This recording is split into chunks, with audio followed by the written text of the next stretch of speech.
আমি ঢাকা ৯ স্বতন্ত্র প্রার্থী হিসেবে যে মনোনয়ন আবেদনপত্র দিয়েছিলাম সেটা আপাতত গৃহীত হয়নি, কিন্তু আমরা আপিল করব।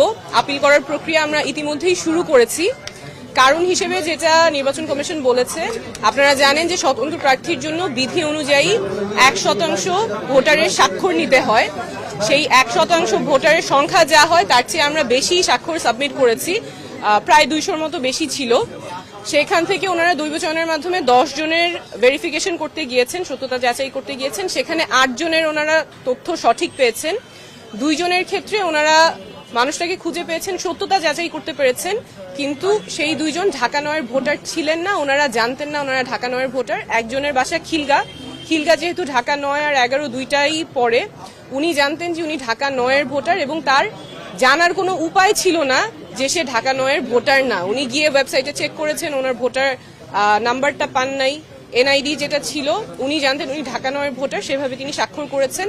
আরেকজন যার ব্যতিক্রমে এসেছে, তার কাছেও যে হার্ড কপি আছে এনআইডির, সেই এনআইডির ঠিকানা অনুযায়ী উনিও ঢাকা 9-এর ভোটার, কিন্তু নির্বাচন কমিশনের কাছে তথ্য আছে যে তিনি ঢাকা 9-এর ভোটার না, সেটাও তার জানার কোনো উপায় ছিল না।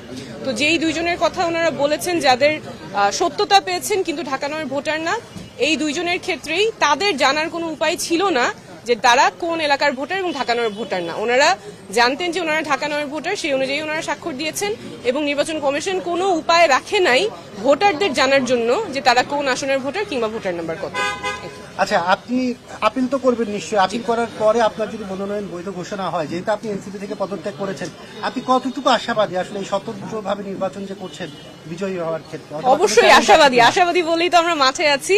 আমাদের যে যাত্রা, আমাদের যে লড়াই, স্বচ্ছতা জবাবদিহিতার রাজনীতির লড়াই, এটা জারি থাকবে।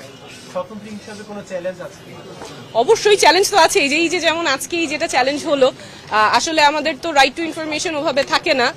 যারা এত কষ্ট করে স্বাক্ষর দিয়েছেন তাদের জন্য নির্বাচন কমিশন কোনো উপায়ও রাখে নাই জানার যে তিনি কোন আসনের ভোটার। আমরা এত কিছু বলি, আমাদের অধিকারের কথা বলি, কিন্তু এই বেসিক তথ্যটা জানার পর্যন্ত আমাদের কোনো উপায় রাখা হয় নাই। অবশ্যই চ্যালেঞ্জ আছে, তার সাথে অনেক পজিটিভও আছে।